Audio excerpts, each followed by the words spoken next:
Bom dia a todos, eu sou o professor Gilson Jerônimo, da Universidade Federal de Pernambuco, e essa é a aula 6 de Sinais e Sistemas, período 2020.3. Aula de hoje, a série de Fourier. Vamos avaliar a série de Fourier para tempo contínuo.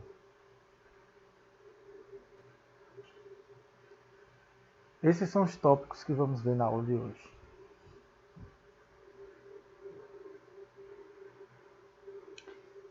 Leituras recomendadas. Comecem agora o capítulo 3 do Oppenheimer e vamos até a seção 3.5. Tá? Depois vocês vão pular uma parte ali no meio. Tá? É a parte de propriedade que vamos ver na aula 7.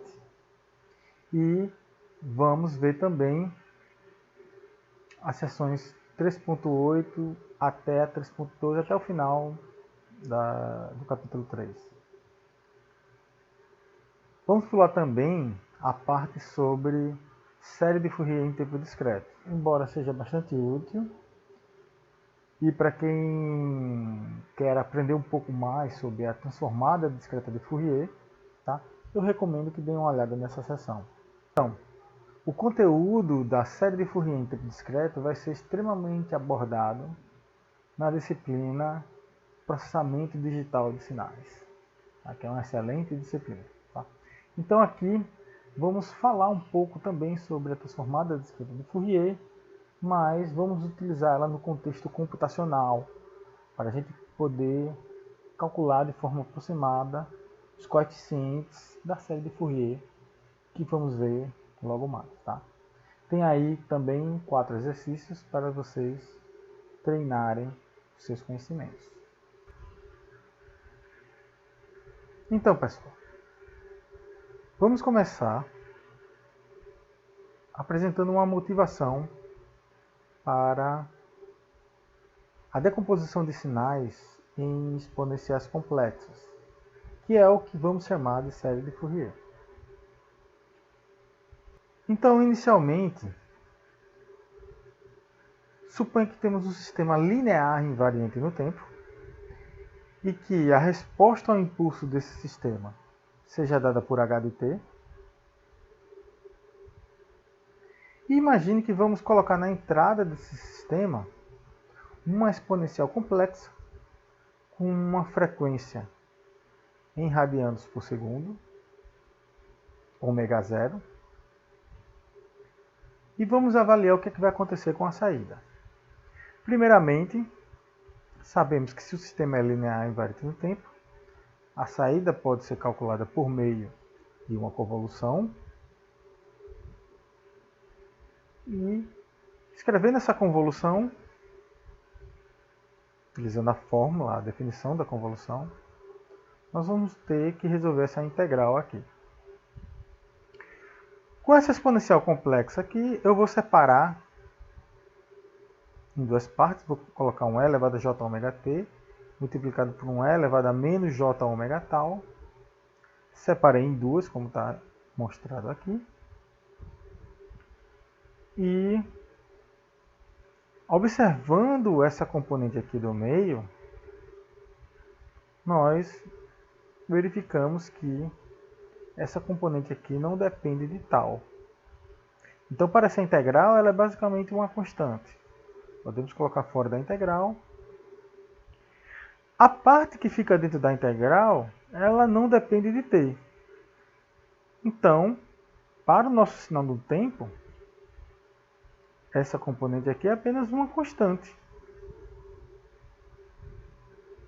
E aí, o que nós podemos tirar de conclusão sobre isso? Tá? Se você coloca na entrada de um sistema linear e invariante no tempo uma exponencial complexa com frequência angular, ômega zero, sua saída vai ser uma exponencial complexa na mesma frequência. A única diferença é que ela vai estar multiplicada por um novo número complexo que pode alterar a amplitude da rotação e a fase inicial dessa rotação. Mas basicamente vai ser o mesmo sinal girando no mesmo sentido, na mesma velocidade.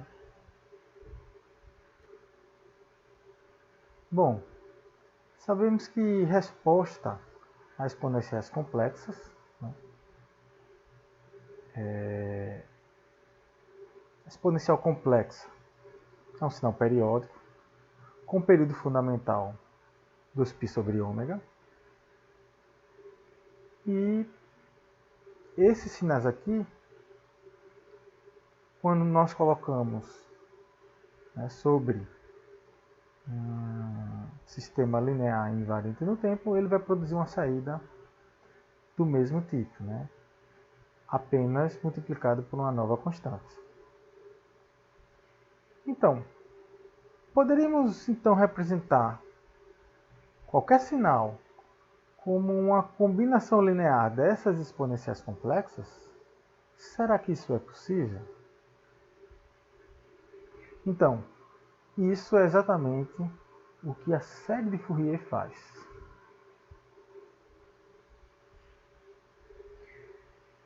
Para começar o estudo da série de Fourier, eu vou apresentar aqui para vocês uma ideia que ela vem por trás da série de Fourier, tá?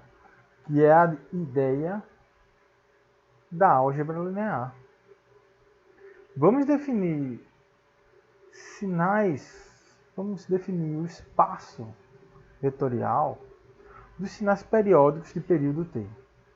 Então imagine que nesse espaço só possam existir sinais que possuam um período t. Nesse espaço vetorial, vamos definir um produto escalar. E esse produto escalar vai ser definido dessa forma. Vai ser a integral em um período. Não poderia ser uma integral de menos infinito a infinito, pois sinais periódicos eles teriam aí, né, como eles se repetem, eles nunca terminam. Então, se tem uma energia dentro de um período, se tem uma potência, né, a energia seria infinita. Mas podemos definir como um cálculo de potência. Então é isso que estamos fazendo. Vamos dividir pelo período e integrar num período. Como o sinal é periódico, esse símbolozinho aqui de t significa que é qualquer intervalo de período t. Então poderia ser de 0 a t maiúsculo, poderia ser de menos t maiúsculo sobre 2 até t maiúsculo sobre 2. Fica a seu critério. Basta que seja um período de t. E não vai fazer nenhuma diferença para a integral a escolha do intervalo que você vai selecionar para resolver essa integral aqui. Então vamos definir como sendo o primeiro sinal multiplicado pelo conjugado do segundo sinal.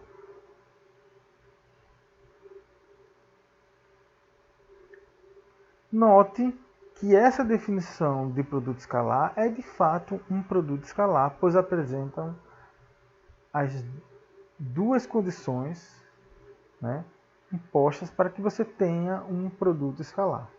A primeira delas é a bilinearidade, ou seja, é linear tanto desse lado como desse lado aqui. E a segunda condição é a positividade, ou seja, se você fizer o produto escalar do x de t com o próprio x de t, esse resultado tem que dar um número positivo. Vamos ver se isso é verdade. Se você substituir aqui por x e x, o que vai acontecer é que você vai ficar com o x de t convoluído com o conjugado de x de t. E quando você multiplica, né, uma constante pelo seu conjugado, você vai ter um módulo quadrado desse número. Tá? Então vai ser basicamente isso aqui. E aí, como você tem a integral do módulo de um sinal, isso aqui basicamente é obrigatório ser positivo.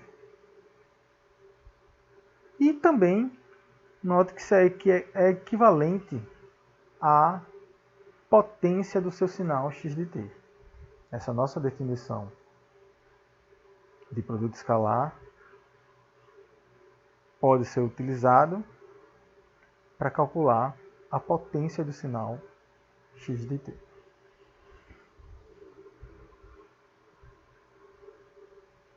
Bom, mas então, que outros sinais ou que outras exponenciais complexas vão apresentar período de t?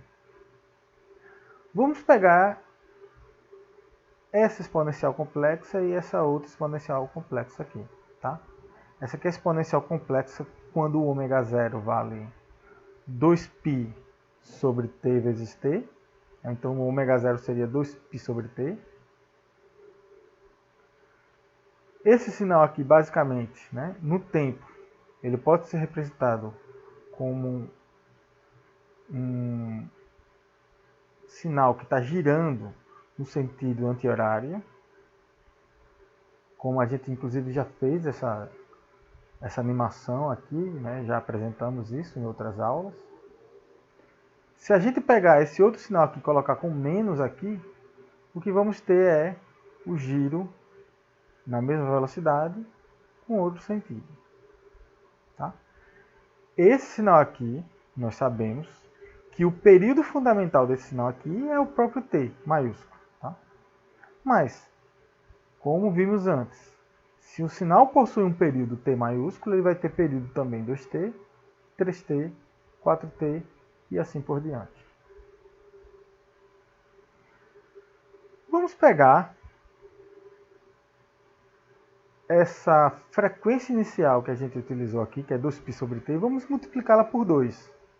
Tá? Vamos fazer a mesma coisa com esse aqui. Tá? O que acontece? O sinal vai ficar girando no mesmo sentido, só que com a velocidade 2 vezes maior. O mesmo vai acontecer com esse aqui. Vai girar no outro sentido com a velocidade 2 vezes maior. Esse sinal aqui, em particular, o período fundamental dele, você pode passar esse 2 aqui dividindo t. E aí você vai ter que o período fundamental dele é t sobre 2. Mas nós sabemos que se um sinal ele tem período t sobre 2, ele também vai ter período t, ele também vai ter período 3t sobre 2, 4t sobre 2 e assim por diante. Note que ambos esses sinais, eles possuem período t. Tá? E se eu multiplicar por 3, vai acontecer também a mesma coisa. O período fundamental vai ser t sobre 3, mas ele também vai possuir período 2t sobre 3, t, 4t sobre 3 e assim por diante. E se você pegar e multiplicar isso aqui por qualquer número inteiro, esse sinal também vai conter o período t. O período t vai ser comum a todos esses sinais. Então isso significa que esses sinais aqui, todos eles fazem parte do nosso espaço de sinais com período t. Uma coisa interessante notar é que você pode pensar, eu só tenho sinais então que começa no instante t igual a zero a partir da origem? Não. Você pode começar ele a partir de um certo tempo zero, tá? Você pode colocar aqui. Basicamente ele vai começar desse tempo aqui zero. O que você pode separar. Então basicamente o que você está fazendo é multiplicar o seu sinal por uma constante. Note que isso aqui é uma constante complexa. Tá? Basicamente isso aqui a gente chama de uma fase que a gente está fazendo. Então esse sinal é o mesmo sinal, sendo que ele começa de uma outra situação. Então começar o sinal de um outro ponto, tá? Significa apenas multiplicar por uma fase. Bom, pessoal, sabemos então que esse sinal exponencial é elevado a jk 2π sobre t maiúsculo vezes t, desde que o k pertence ao número inteiro. Esses sinais aqui, né, vamos supor que a gente varie o k para qualquer número inteiro, todos eles vão possuir período de t. Essa é a conclusão que a gente faz. Então, todos esses sinais aqui, eles fazem parte daquele nosso espaço de sinais de período T. Mas eles possuem uma característica a mais. Eles são ortogonais. O que significa isso? Imagine que eu pegue dois sinais desses diferentes, tá? Eu vou pegar um aqui com o inteiro K e vou pegar um outro com o inteiro M. E vou calcular o produto escalar entre os dois. Tá? O que é que vai acontecer quando eu fizer isso? Esse resultado vai dar, vai ser calculado justamente pela fórmula. Né? Vamos usar a definição, então é o inverso do período, a integral em um período, dessa exponencial, lembrando que é o primeiro multiplicado pelo conjugado do segundo. E lembrando que o conjugado do segundo, para você pegar ele, basta colocar um menos aqui em cima desse expoente aqui da exponencial. Você está pegando o conjugado. Quando, lógico, tá? Quando é uma exponencial complexa que começa com J. Então vou fazer essa integral aqui dt. Vou colocar agora ambos esses expoentes numa mesma exponencial. Quando fizer isso, colocar o 2π sobre t em evidência, eu vou ficar com essa exponencial aqui. Vamos supor inicialmente que o k é diferente do m.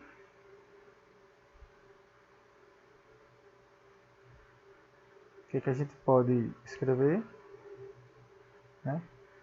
Calculando a primitiva dessa exponencial aqui, é uma exponencial simples. Então, basicamente, eu vou repetir ela e dividir pelo esse argumento aqui que está multiplicando t. Peguei a primitiva. Vou integrar isso de 0 a t. Tá? Poderia escolher qualquer intervalo de período t. O resultado não vai mudar.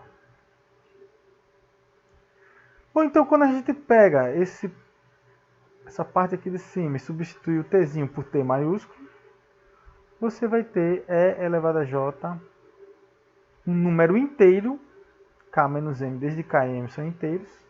Esse número inteiro é diferente de zero. E esse número está multiplicado por 2π. Tá? Se você lembrar, o e elevado a j 2π, ele vale 1. Então é a mesma coisa, isso aqui é a mesma coisa que você ter 1 elevado a k menos m. E o número 1 elevado a qualquer número inteiro dá o próprio número 1. Então aqui em cima, claro, aqui tem 1 sobre t aqui que faltou aqui, deixa eu repetir. Aqui teria o t aqui também. Então, esse resultado aqui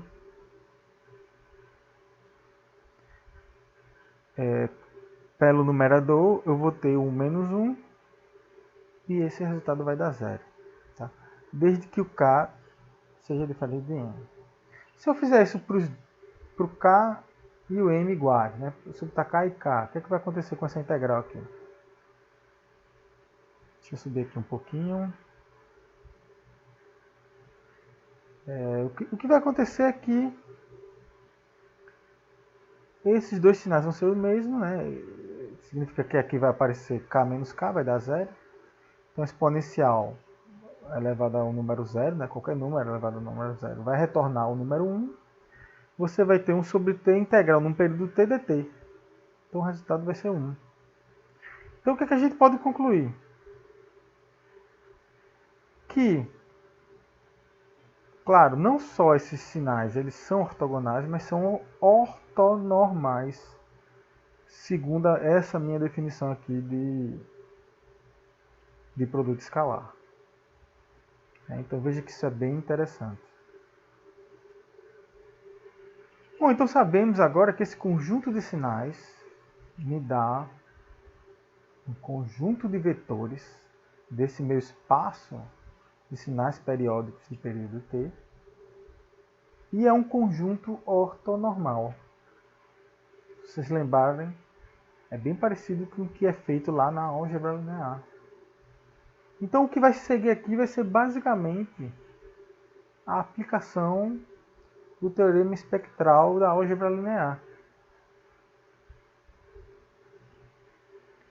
Vamos supor que exista uma combinação linear que descreva o meu sinal x de t de período t como uma combinação linear dessas minhas exponenciais complexas.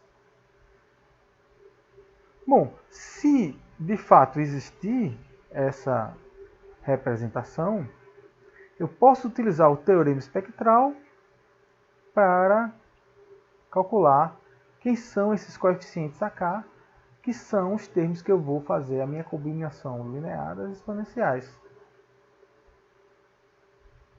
Então notem, eu vou fazer aqui agora, né, o produto escalar entre meu x de t com 1 elevado a jn 2π sobre t. Tá? Eu estou colocando m aqui, tá? Porque eu estou definindo x como um somatório de k. Eu poderia usar k aqui e também utilizar uma outra variável aqui que não iria ter nenhum problema. Tá? Só tem cuidado quando você usar mais de uma variável, né? Para você não confundir a variável do somatório com uma outra variável que é uma constante. Nessa situação aqui, a minha constante é o m. Então, utilizando a propriedade da bilinearidade do produto escalar, a gente pode escrever, né, já que o x é dessa forma, né, você vai ter o AK, que é uma constante, estou usando a linearidade, e aqui eu estou usando a superposição, né, eu vou fazer produto escalado, e elevado a jk 2π sobre t, né, esses dois sinais aqui. Isso aqui eu calculei já anteriormente, eu sei que isso aqui vai me dar exatamente esse impulsozinho aqui que vocês estão vendo aqui, né? Porque esses sinais são ortonormais. O que é que vai acontecer? Eu tenho agora o AK multiplicado por um impulso delta de K menos M. Isso aqui vai valer zero sempre que o K for diferente de M. Então, esse produto aqui eu vou usar aquela propriedade do impulso para trocar o AK por AM. Quando eu faço isso agora, o AM ele não depende do K e eu posso tirar fora do somatório. Vou ficar simplesmente agora o AM multiplicado pelo somatório do K de menos infinito a infinito. E esse somatório em algum momento vai dar 1, vai somar 1, né? E vai ser o único resultado. Então esse somatório aqui vai ser 1, eu vou ter 1 multiplicado por AM e o resultado vai dar AM. Então eu tenho uma fórmula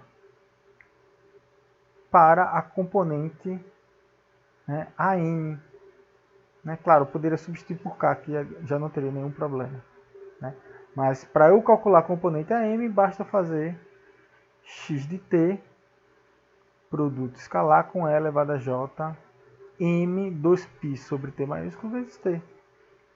E escrevendo essa fórmula aqui por extenso, basicamente, você vai ter a forma padrão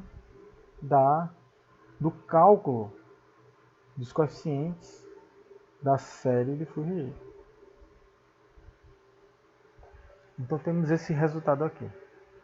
Resumindo, dado qualquer sinal x de t que seja periódico de período t, se eu escrevo x de t dessa forma, então eu posso calcular esses termos AK através daquela fórmula que a gente viu, né, na página passada. E a gente diz, ou representa isso, de forma que eu posso pegar o meu x de t e passar para componentes AK. Note que é como se eu agora representasse um sinal de tempo contínuo, desde que ele tenha um período t, através de uma série discreta, em que esses k's aqui só podem ser números inteiros, tá, pessoal? Tá? O K pertence aos números inteiros.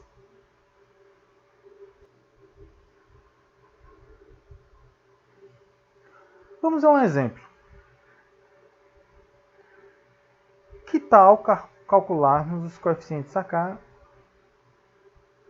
para esse sinal x de t, uma onda quadrada? Eu vou supor que esse ponto aqui mais alto é 1 e esse mais baixo aqui é o menos 1. Tá? Olhando para o aspecto dessa função aqui, desse sinal, eu percebo que ele é um sinal periódico de período 2, período fundamental 2. Então, eu quero encontrar uma representação em série de Fourier dessa forma aqui. Somatório K de menos infinito a infinito, AK elevado a J, K 2π sobre 2, que é o período fundamental.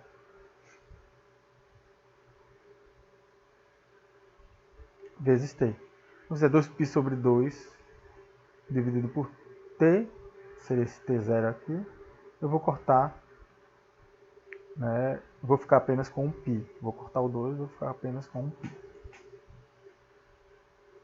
Bom, então, vamos utilizar a fórmula. O meu AK vai ser um meio, né, que é o período integral.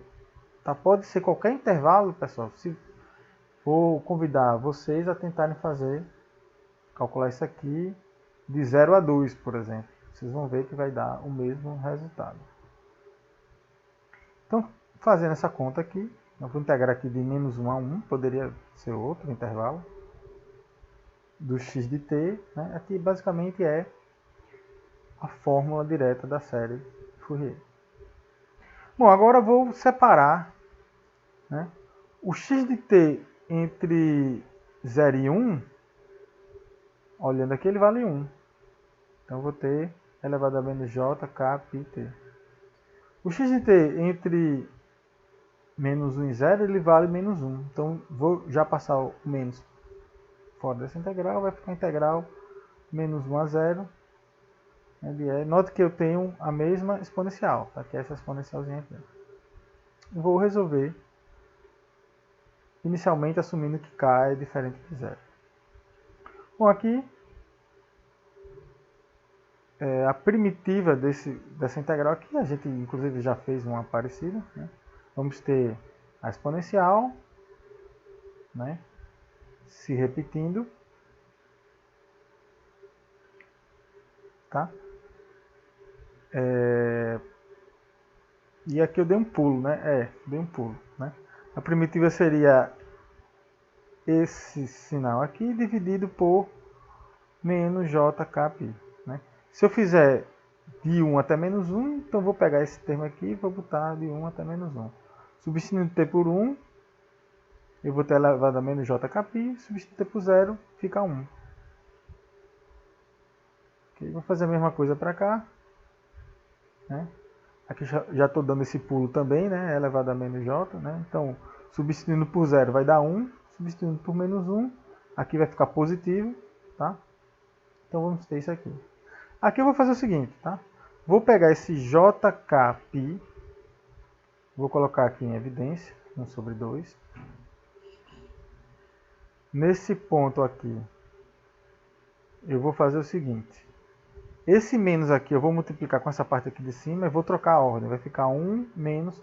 Note que é elevado a menos jπ, isso é a mesma coisa que menos 1. Tá? Ou é elevado a jπ. Isso é igual a menos 1.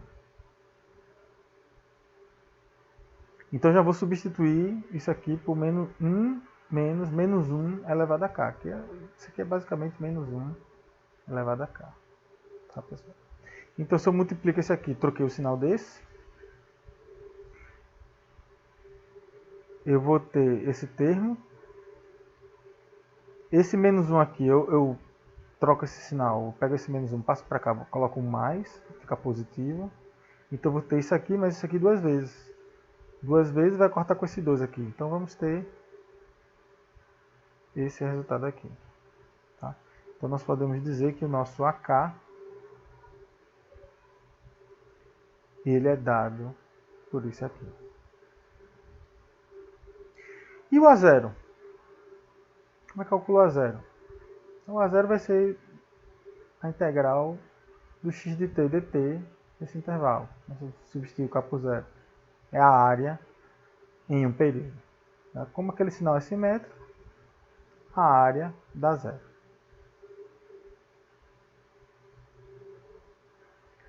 Bom, aqui eu posso continuar simplificando, tá? Embora que a conta, o cálculo da série de Fourier termina aqui.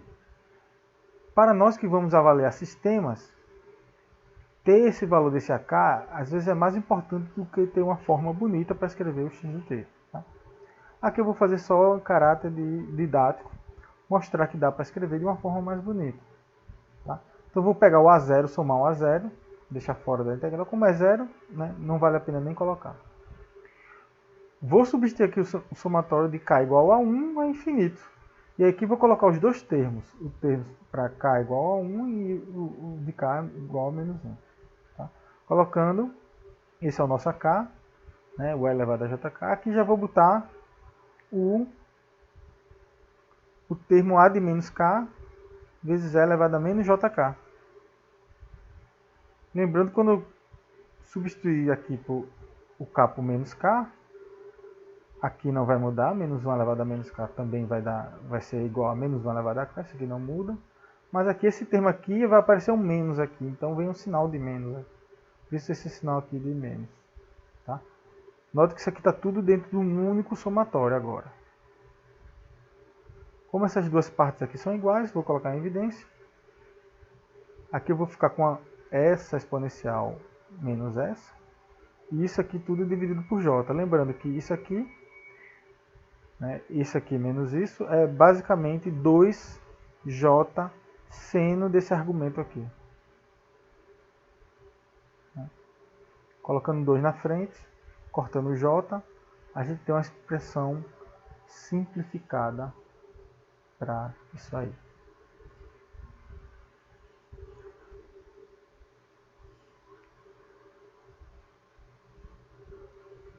Né?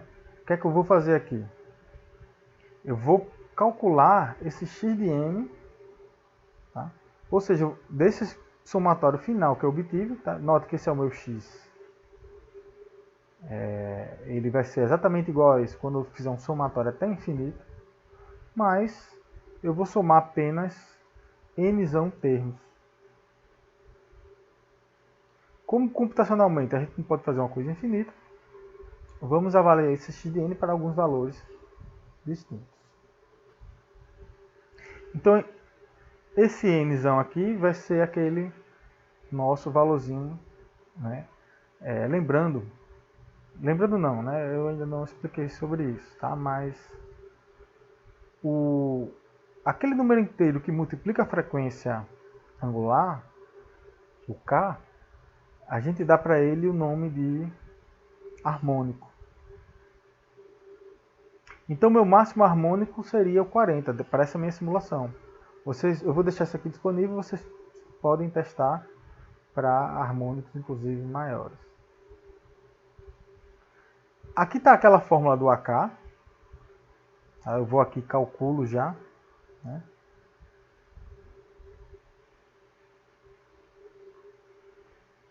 E agora eu vou definir uma matriz que ela vai ter tamanho, nesse caso aqui 10.000, né? O meu 10.000 eu poderia ter colocado como parâmetro, mas não, né?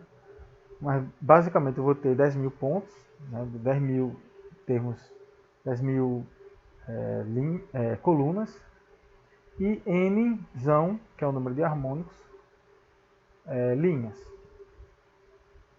Basicamente o que é que eu vou fazer? Na primeira linha eu vou colocar a aproximação do meu x, considerando apenas o primeiro harmônico. Na segunda linha, vou colocar a minha aproximação do x, considerando o primeiro e o segundo harmônico. Na terceira linha, o primeiro, segundo e terceiro, e assim por diante. Então, basicamente, como é que eu faço isso? Eu coloco o meu primeiro harmônico, vocês estão vendo aqui, ó, na primeira linha, é 1. Se eu quiser escrever numa matriz apenas na primeira linha, basta eu colocar 1, dos pontos.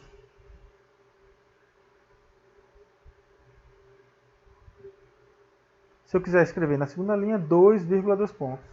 Se eu quiser escrever numa coluna, eu posso botar aqui, por exemplo, 2 pontos, 1. Né? Bom, então coloquei aqui minha primeira aproximação. E aí vou fazer um for de n até, começando a partir de 2, e vou até o n. Como é que eu faço para escrever a minha aproximação com 2 harmônicos? Basicamente eu vou pegar e escrever na posição n o que está escrito na posição anterior, né, que é a aproximação com um harmônico, e vou somar esse resultado com o meu próximo harmônico. Então eu vou pegar o AK do n, que é o próximo harmônico, vezes o seno de n pi t. Fazendo isso até n, vamos ter a visualização do nosso sinal. Tá? Vamos botar aqui inicialmente 1. Vamos ver a primeira aproximação. Vamos ver como é que vai ficar aqui. Então, essa é a primeira aproximação daquele nosso sinal, que é uma forma de onda quadrada. Note que não tem nenhuma semelhança com aquele sinal.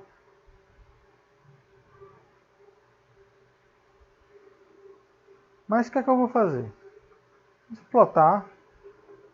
Vamos adicionar, em vez de a gente ter apenas um harmônico, vamos colocar 2 harmônicos agora e vamos ver o que é que vai acontecer. Se você olhar, também não aparece. Tá? Na verdade, não tem a menor diferença. Tá? Porque vocês vão perceber que o segundo harmônico vale 0. Quando você vai calcular a série de Fourier de sinais que apresentam uma espécie de simetria ímpar,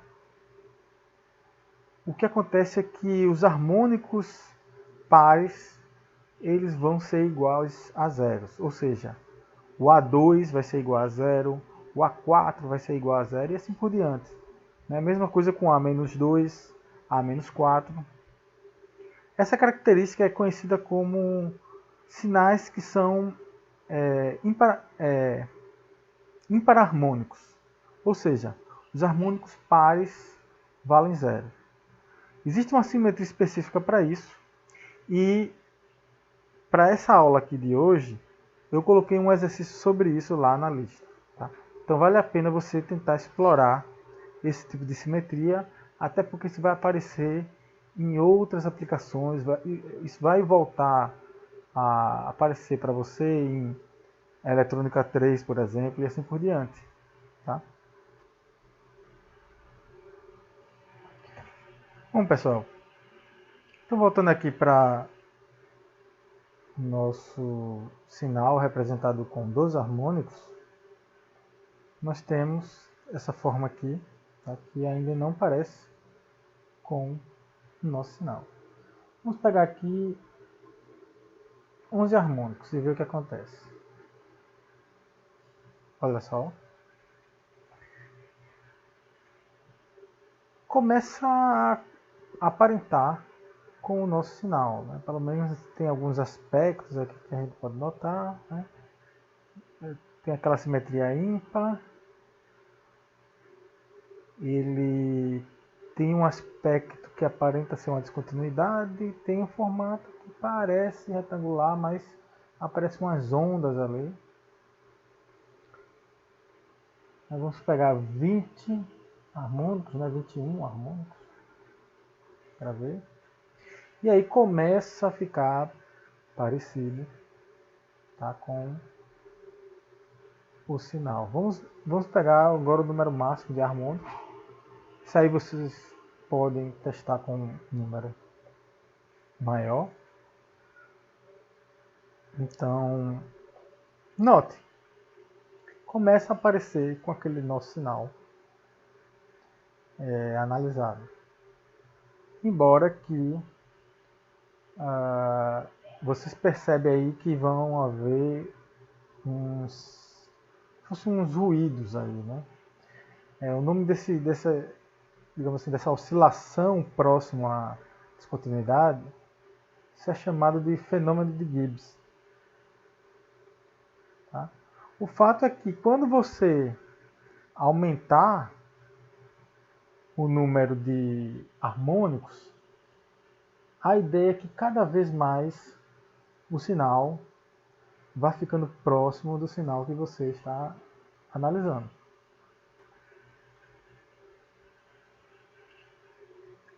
Bom, acontece que em algumas situações você começa a aumentar o número de harmônicos e os sinais eles não vão ficando parecidos.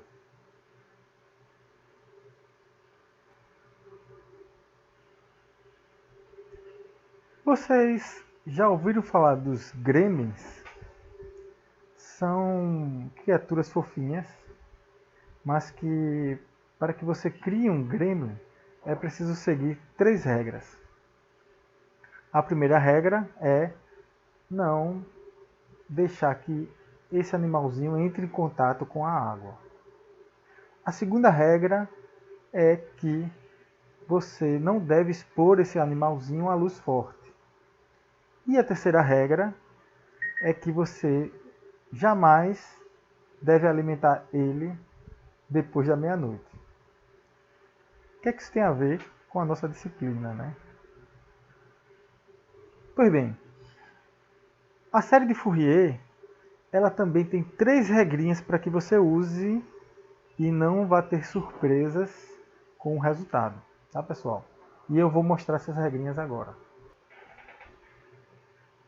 Então, as 3 condições para que você tenha convergência na série de Fourier, também conhecidas como condições de Dirichlet, são essas 3 condições que estão aqui. Tá? A primeira delas, eu vou listar a mais importante delas, é que o seu sinal periódico de período t, ele deve ser integrável absolutamente dentro desse período t. Basicamente, essa integral aqui ela tem que convergir, tá, para algum valor finito, lógico. O AK, né, como é que você verifica isso? Tá? Aqui vamos utilizar aquele mesmo recurso que foi usado para saída limitada, entrada limitada, saída limitada de sistemas lineares e invariantes no tempo. Então, se a gente deseja ter um coeficiente AK limitado, né, ele tem que ser menor ou igual, né, porque aqui eu vou aplicar módulo em ambos os lados. Um módulo fora do somatório, né, seria exatamente igual. Se eu coloco dentro, eu ponho a desigualdade. Né? E aplicando o módulo dessa exponencial aqui, né, isso aqui está no ciclo unitário, o módulo dessa exponencial é 1, e portanto você fica com a integral em um período do módulo de x de t. Basicamente seria, né, isso multiplicado por 1 sobre t. Se por algum acaso essa sua integral converge, então com certeza o módulo do seu AK vai convergir, porque ele é pelo menos em módulo menor ou igual a esse valor. Então, eu diria que essa é a condição talvez essencial para nós. Tá? Existem 2 outras condições, e aqui sinais bem específicos eles vão sair dessas condições. Tá?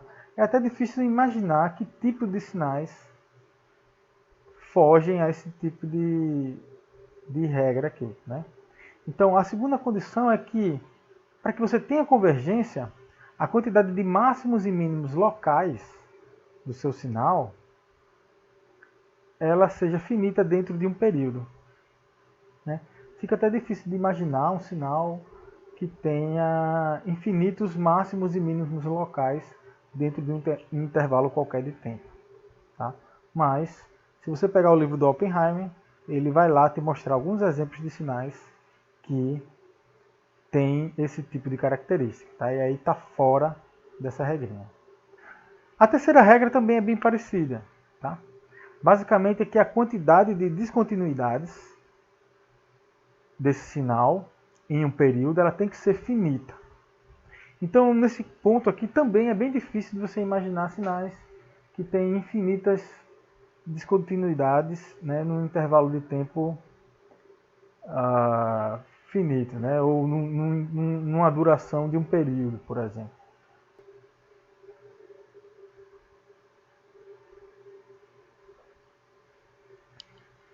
Chegamos na última parte da nossa aula, que é a questão da computação da série de Fourier utilizando uma ferramenta computacional. Na prática, como é que a gente vai fazer uma integral? Então, vamos utilizar o computador para fazer uma aproximação do nosso sinal. Vamos utilizar essa aproximação aqui,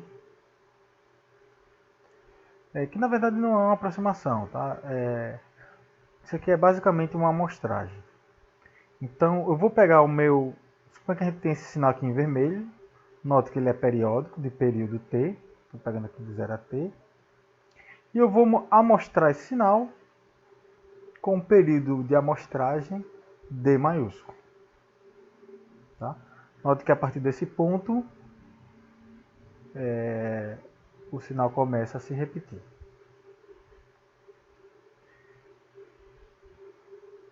Se a gente for calcular o número de pontos que vamos ter dentro de um período, tá? Nós podemos dizer que o período ele é igual a n maiúsculo multiplicado por d. Mas se a gente for ver, estou começando aqui do 0, 1, 2, 3, 4, 5. Vamos notar aqui que o meu período, tá, é igual a 1, 2, 3, 4, 5. 5D. Tá? Então, note, se eu pegar a primeira amostra, a segunda, a terceira, a quarta, a quinta. Note que a sexta amostra já estou repetindo a amostra 0. Tá? Então, o que a gente vai assumir? Tá? Vamos assumir que o sinal que a gente tem amostrado no nosso computador, ele equivale a um período do sinal que eu quero analisar.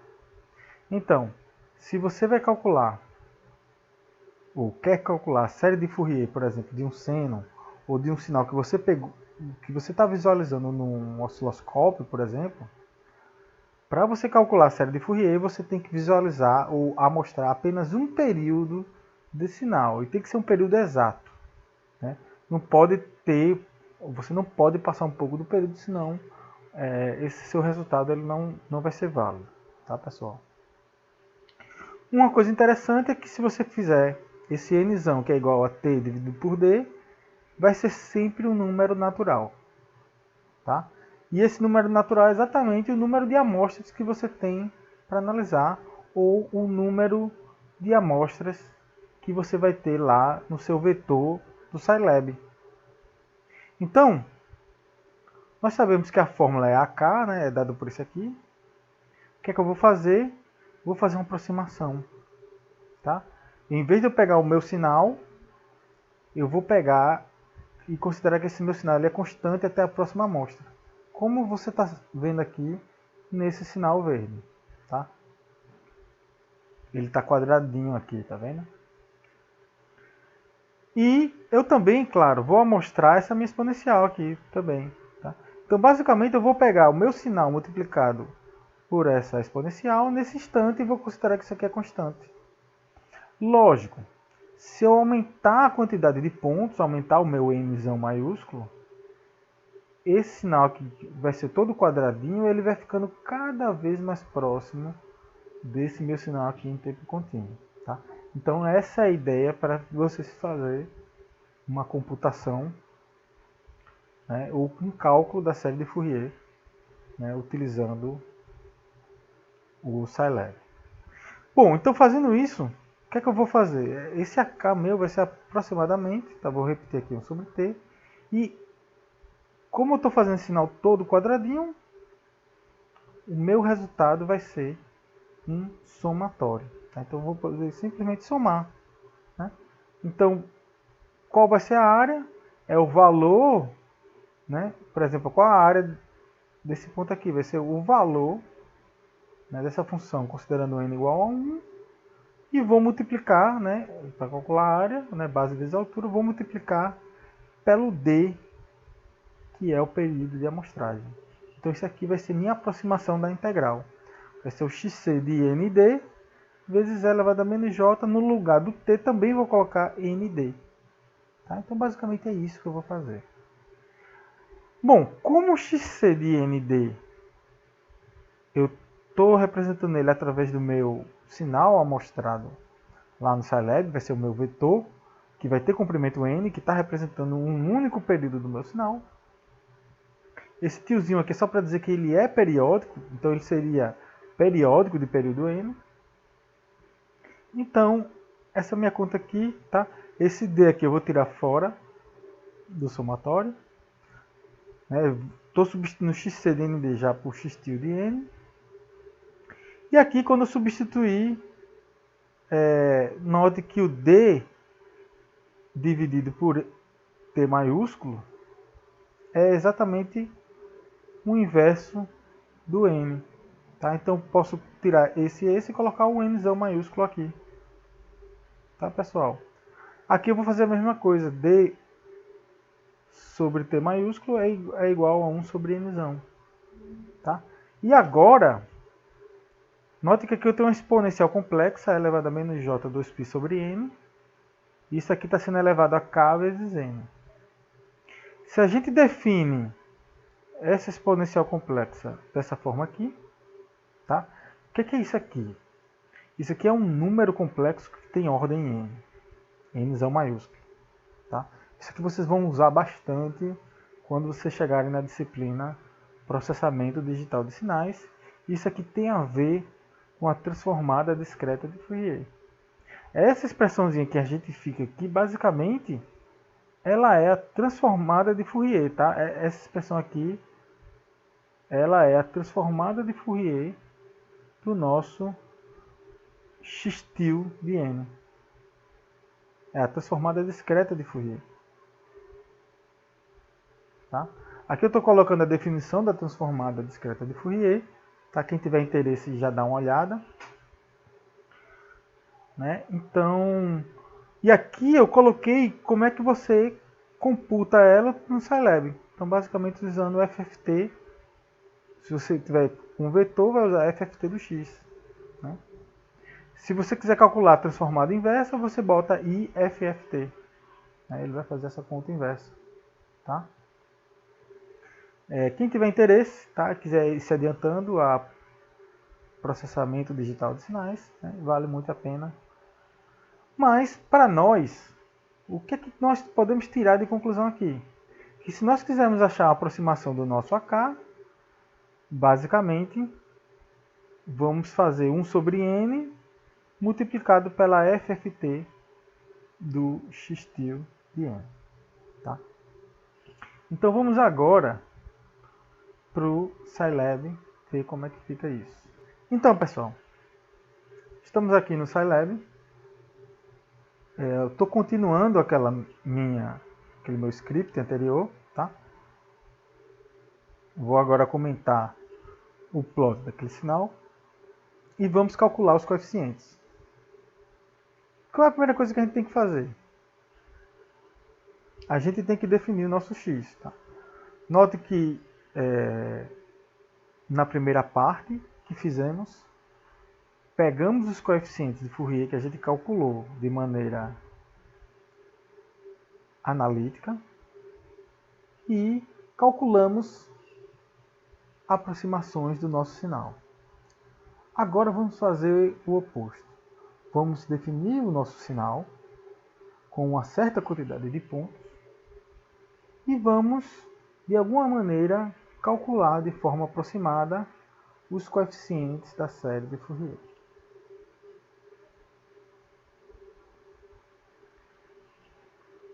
Se vocês se esqueceram qual é a fórmula daqueles coeficientes, tá? Eu peço que vocês olhem lá na página onde a gente calcula, é o cálculo do AK, tá? Não é aquela componente que está multiplicando com o seno, tá? Porque aquela componente que está multiplicando com o seno já está misturada. Mas o cálculo do AK, inclusive eu coloquei a fórmula aqui, tá? É 1 menos 1 elevado a k dividido por jπ vezes k. Tá? Lembrando que aqui é divisão termo a termo, você tem que dar ponto aqui, tá? Senão vai dar errado. Então, como é que a gente está fazendo? Estou definindo o número de pontos que eu estou amostrando, tá? É 512. Isso significa que eu vou construir um espaço linear entre 0 e 2 com m pontos. Tá? Aqui um detalhe é que talvez utilizar a função linspace não é o mais indicado para a situação. Talvez o mais indicado fosse usar aquela técnica da amostragem. Tá? Vai funcionar também do mesmo jeito. Tá? Mas aqui, como fica mais fácil de digitar, é menos linhas, fiquei meio preguiçoso. Então, o nosso sinal em um período de 0 a 2, tá? E aqui é importante, note que eu estou pegando de 0 a 2, tá? O meu tempo. Tá? Se eu não fizer isso, o meu resultado vai dar errado. Então, estou pegando x do degrau, né, de t menos 2 degrau de t menos 1. E vai ser isso aí até o número 2. Tá? O número 2 volta. Tá? Antes de verificar esses coeficientes, vamos plotar para ver se é o nosso sinal de fato. Plotando, veja que ele começa aqui no 1 e a partir do 1 ele vai para o menos 1. Tá? Se a gente colocasse o eixo aqui no 0, a gente ia ver que ele vai ser, né? Então ele é um pulso retangular. E note que depois ele vai se repetir, então a partir daqui, né, ele voltaria, né, para o 1. Okay?